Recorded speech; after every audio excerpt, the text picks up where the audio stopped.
Today, I'm going to show you the marketing application that's available through the Dynamics 365 platform. Today, we're going to focus on looking at the marketing application, what they call their outbound marketing, which is going to focus on their events, their marketing emails, segments, and customer journeys. The first thing I wanted to show you is in the event application, I created a new event. I just called it the TM Group Inc. Learning and Fun. You'll notice within here you have multiple tabs of information of data that can be entered. We'll walk through those tabs shortly. I just wanted to point them out, some of the things on the screen. You also notice you have what Dynamics refers to as their process bar. The process bar are gates or stages that are set up to help a person walk through the setup, organization, and promoting of the particular event. Under each stage or gate, you have steps. These types of steps or information can be required in order to move to the next stage. Again, kind of guiding the user of the application through your particular event process. You can see there's some examples. When something shows a red asterisk, that would mean it's required to move to the next stage. If it's blue, plus sign, that means that it is recommended for the next stage. If it doesn't have either indication, then it's just a like to have type of information. Once all of this information is filled out, you can fill it out up here in these fields. You can see that these are dropped down and they are editable. Or if you want, you also notice that these fields are within the record here. So I could also fill them out on here if I'm more comfortable doing that. Once this is completed, I can then just click move it to the next stage. You could also set up some automated workflows that can move some of this for you. In my case, I didn't do that because I wanted to demonstrate how easy it was to move it to the next stage. Okay. You notice under the agenda, these are all blue, so none of these are required. So technically I could move it to the next stage right now if I'd like to. Just a brief example of the process bar. Now I'm going to spend a few moments and talk about the actual record itself. Under General tab is some basic information needed to start the process of entering data for your event. Again, you create an event name. What is the event type? Again, this is set to be an option set, but you could add different choices here for the user. These are just some that were out of the box. This information here will populate automatically, which is indicated by this lock field. It's being calculated by other information that we're entering in the tab, and I'll point out which ones those are as we move through the application. This middle section here is your schedule and any type of activities you will utilize during the process. I scheduled this out for April 25th, so next week, and the event's going to go from 9 in the morning till 4 in the afternoon. It does continue to count down the days up to the event. We're currently at 10 days until the event occurs. And you can indicate whether this event is reoccurring or not. In my case, I have it not reoccurring, but let's say you had a quarterly meeting and you wanted to create an event in the system and allow people to register. You could set this up as a quarterly meeting and it will create 4 different events for you. And then you could send out customer journeys and your invites through your customer journeys to each one individually. So you don't even have to invite the same people. You could have different segment groups that you are sending each one to. The timeline is to document any type of activities you're utilizing. I'm just going to hit the plus sign here to show you the different options that are available. So again, you can create appointments, phone call, tasks. You can also automate these. So maybe you have a group of people working on this event. You can create tasks on each one. Maybe someone has to reserve the conference room at the local venue. Maybe someone else needs to schedule for the lunch to be brought in. You could create those tasks and then those tasks would go to users of Dynamics 365, their task list or their dashboards. So again, a great way to communicate with other people in your organization with not having to send them emails or pick up the phone to call them to remind them to do something. The last section over here on the right-hand side is setting this up as a team meeting, which I chose to do that. So I just wanted to show you that it doesn't have to go through Teams. You could make it completely an on-site, non-virtual type meeting. In my case, I chose to do it in Teams. And then what this will do is people can now log in through their Teams application as opposed to attending the event live. Okay. It also gives you the ability to either document which building this might be in. So this building here would be for the event itself. And the same thing with these venue constraints. Not necessarily if you have an overnight where you have to have people stay, that is logged somewhere else. This is for the event themselves. So if I have to reserve a building, and then if there's some limitations to what those venue restraints may be, I can document them here. The next tab of where you would enter data is your agenda.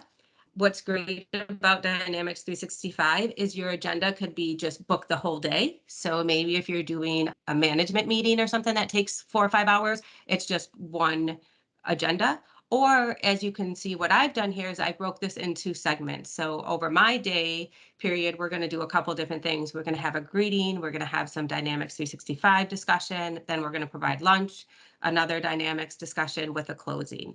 So great feature that you can separate this agenda. And then also when people register, they can register for the whole event or they could register for sessions depending how you set that up. Great features. Just kind of scrolling down the form here, on the wrong scroll bar. And you can see that I didn't have to use the calendar. I could actually just add my new sessions here, depending which view you're more comfortable with. Both views are available for you. Okay. As I scroll down farther on the form, you can see I also can document if I have any speakers or if I have any sponsors available. I did notice or put some speakers in here for the different sessions I have up above. And if I go ahead and just click on one of these, you can see in here that it does tell me that this person's doing the greeting. If the person were to charge us, it also would document, I could document how much we're being charged by this person. Joe's a really nice guy and he's not going to charge us anything to come and do our greeting for us. Then to get back to my other screen, I just save and close up here at the top. And one of the things I want to point out is what's great about Dynamics and most Microsoft applications is it is just, I can click on it to open up the record. I could also add sponsors. Again, I didn't add any sponsors for this event, but you could document you have a sponsor, what their category is, how much they're providing, and so on. And I could include more information than what's on this view too. This view is out of the box types features, but you can customize this to incorporate any type of data you wanted to document about that sponsor. Maybe the sponsor has some slides or a PowerPoint presentation, and if they send it to you, you can capture that in here too. Okay. The next one I'm going to tab we're going to look at is our website and forums. Now, because this is a Teams meeting, this event information was kind of filled out automatically based on that Teams path or the Teams that's connected to our environment here. So I didn't really have to do much with this. I could put in an ending date for my registration. I chose not to, but you could say, you know, I don't want people to be able to register, you know, only till the day before or the week before, depending on how large of the event and what you needed to do. You can also create custom fields. So if there's other information you want to capture when someone registers on the website, you could put that information down here and it'll capture it for you. Right now, I'm only capturing the out of the box stuff, which is a person's name, first and last, and then their email address. But maybe I want to capture a phone number or an address or additional information. It does allow me to do that. And then again, some features here that just go along with the registration, being that it is online. If the person's not in the system, I can have it create a lead in my system. So again, my particular stuff is only allowing users in my system. But if someone were to forward it to somebody outside of my system and they chose to register, this would then create that record in my system as a new lead, which is a great feature for follow-up when we're done. And I'm also allowing anonymous registrations. So again, those first and last names aren't necessarily required, but we do request them. The next tab we're going to look at is registration and attendance. Now, this is where it's capturing the people who are attending the event. So in my example, I have already registered as this event and then my ID, which is generated through the system. So as people register automatically on the website or online, it does allow this here. And then as they check in, so the day of it, if it's a Teams meeting, once they log into the Teams meeting, it does document it automatically. Otherwise, there would have to be some type of manual check-in done to if you guys wanted to capture who actually attended on site. And then if somebody were to cancel, it also cancels it, shows who's canceled here. Additional information, this is what they've used from, let's call it a financial perspective. So again, any type of information that you may be in charge, like what's the cost to rent the hotels or conference room or the venue space, maybe what's the cost of the food, different things like that. I could capture all this here, which then gives me a good idea at the end, how much did I actually spend? If I'm charging people, I can document what my target revenue might be. Maybe I'm charging them to attend the event or whatever. And then also any other team members I have working with me in the event, I could document here. I'm kind of running this by myself, except for the couple of speakers I had on the first page, so I didn't add anybody to my event. And then Microsoft is also allowing you to add a calendar invite. So this one just allows them to join the team meeting when they're done or when they get this. Again, room reservations, this is for the event itself, not for any attendees of the event. So if you did have to reserve a room, it would show up here. And then that just documents any errors, so we won't worry about that. I just want to take a quick look at the event registrants. So again, you will see myself as if I had registered for this event when we click in here. There we go.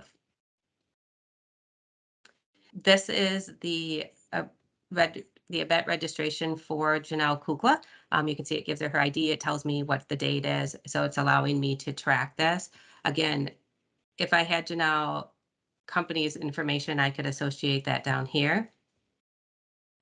Her registration responses, if there was a communications going on back and forth, again, I'm documenting the information of what Janelle is doing with this particular event. You saw that Janelle was registered for multiple events.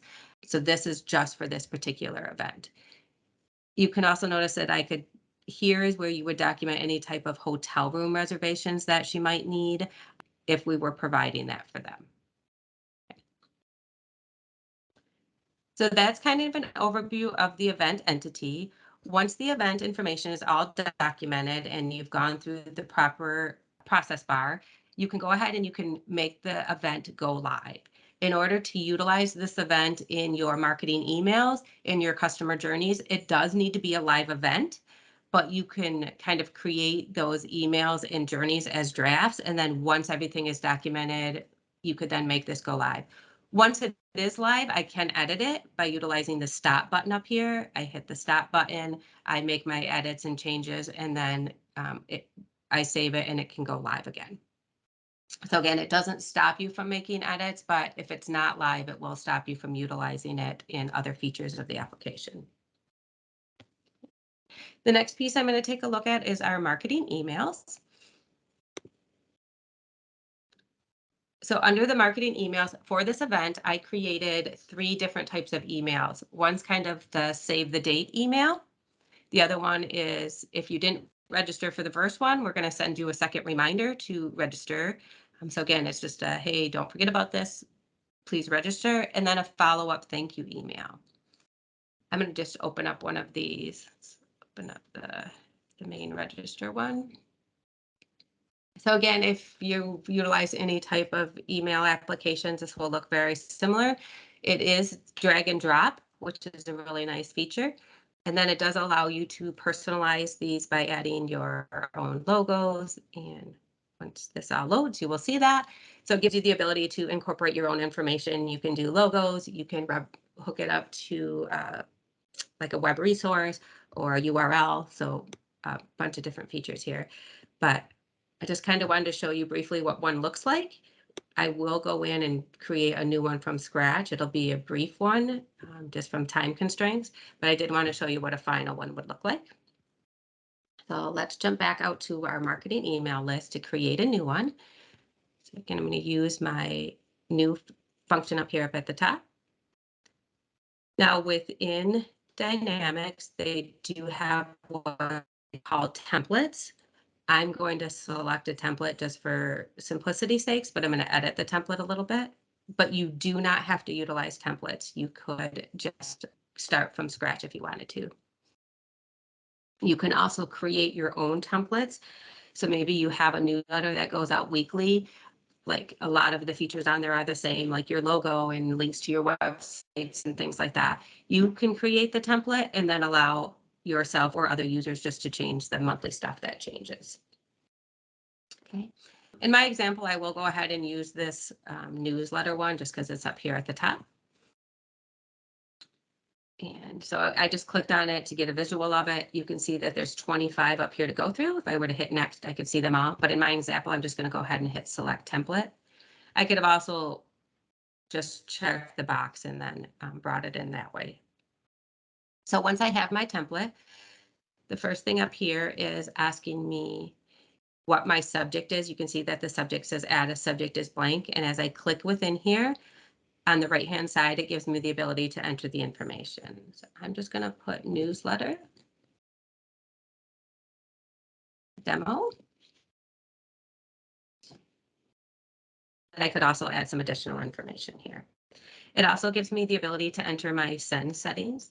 You can see that the from address here, even though it's my username, it puts this wonderful little GUID afterwards.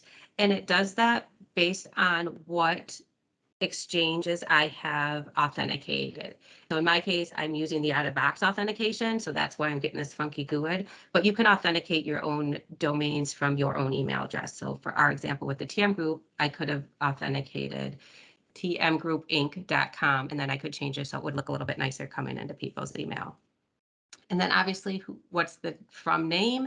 And then if I wanted to, I could have a different reply to address. So if you have it coming into like a corporate mailbox or something like that, any replies, you could obviously adjust that accordingly here.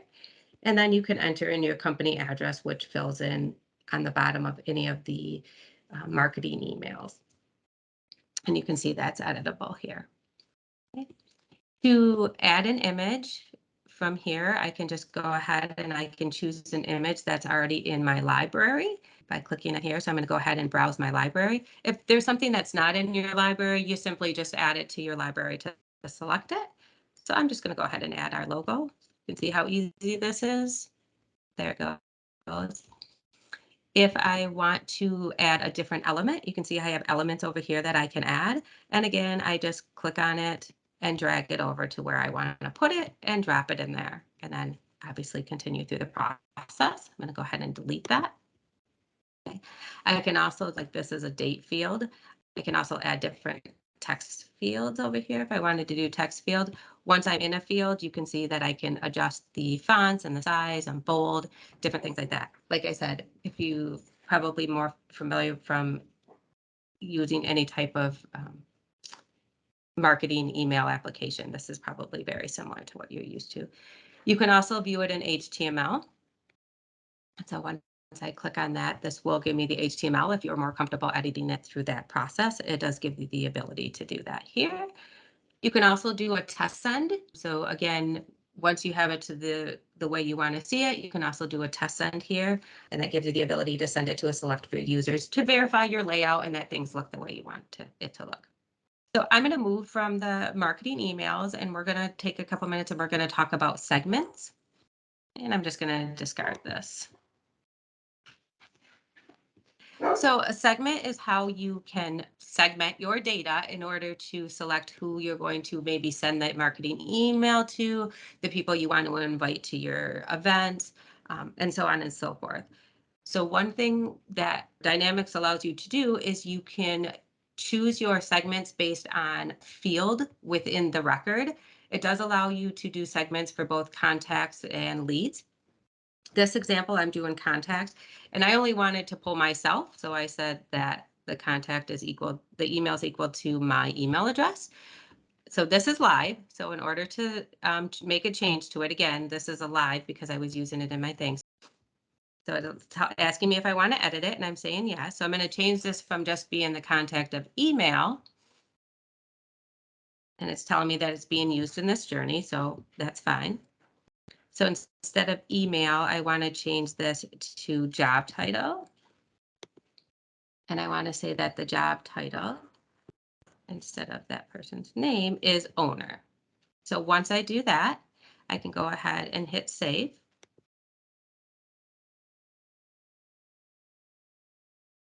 Okay. So now it's saved my new query. And if I go to members, because the other one was just for Janelle Kukla, now it's going to pull me a list of everybody in the system that their job title was listed as owner. So again, one example. You can also create segments based on an action. So let's say somebody registered for an event. You could pull your segment for everybody that registered for this particular event. So again, it's not just the characteristics on their contact or lead record, but it could be things that they've done throughout the system. Okay. You could also utilize your subscriptions list as segments. So if you have people subscribing to a monthly newsletter you do, and you want to include them as part of the segment, I can say, hey, my segment is every person who's an owner in the system, and then also anyone who's subscribed to our newsletter subscriptions list. So again, just something you'd have to track within the system, but very easily set up. Okay. So I have my event created. I have some marketing emails that I want to send out regarding my event. And then I've also have the segment or group of people that I'd like to invite to my event. Now that I have all three of those, I can go ahead and create a customer journey, which then will send out this information. And just like with marketing emails, customer journeys also have multiple templates within the system. The one I used here is a template. It's a template for an event journey. It's already done. Like I said, I've completed this and sent it out to myself so I could register for that one event. But I'm just going to walk through this briefly so we can take a look and see the statistics, but we can also set one up so I can show you how easy it is. Again, it's just point and clicks. The first thing you do is select your segment here. So again, I'm utilizing that segment that was Janelle, and I changed it from just being Janelle, which was one person, to now it's going to go out to that whole list of people. You select the email you want to send them, and you can see on here, it tracks what's going on. So there was 10 people total. So far, one person has opened it, which was the record from the previous thing, and it gives you a percentage. It was only delivered once too because we just changed that. So the rest of these are still in progress. So you can see it's 70% in progress that it's processing those other 7 ones to send out. It will not send a duplicate to the person who already had it. It also gives you some delivers and unique opens, unique clicks. So it gives you all that statistical information here on this particular email. Okay. The journey says if this person registers, so this is kind of an if statement, if they register to that event, if it's yes, then we're basically waiting for the event to take place. If they don't register, we're saying, hey, let's send them that second email that I talked about, which I haven't done yet because it was only the one person got it and she registered, so it went through this path. But as the 7 get processed, you'll see that this will start to grow. Okay. And then it goes on to say, if they attend the event, let's go ahead and send them that thank you email that we created through the marketing emails. If they didn't attend, I could have attached another email here or some type of follow-up thing that says, hey, we missed you. Look forward to seeing you in future events, maybe another email type thing. We could have created activities that allows us to maybe call people that didn't attend. It would create an activity for someone to follow up with them via a phone call or something like that too.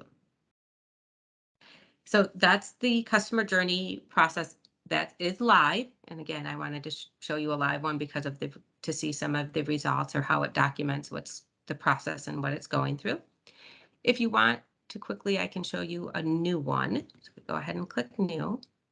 And again, I'm going to utilize one that is a template, but you don't have to. So again, I'm going to choose this event marketing one. Okay, you can see that a lot of the features are already here, basically just telling me what I need to put and where I need to put it. So again, something simple as first we got to select our audience, and you can use a segment, or you can just get some contact information, a form. In my case, I'm going to utilize a segment. And again, like I was saying before, you could also utilize subscriptions list. I'm going to pick that same one we have because I know it's live. And then I choose the first email I want to send them. So again, I know I want to choose this upcoming event. And then it's asking me, it even shows me an example of what the email looks like. If they register, these are my conditions, my event has been registered. I could also select that they've attended or that the registration was canceled. So again, gives me a couple different options here. And then yes or no, what we're going to do. In this case, we're waiting. In this case, we're saying if it's not open, you can send another email. If you notice, there's a plus sign here. And again, let's say I wanted to split this even farther. I could do another if then statement. Again, send an email's already there. I could create the lead.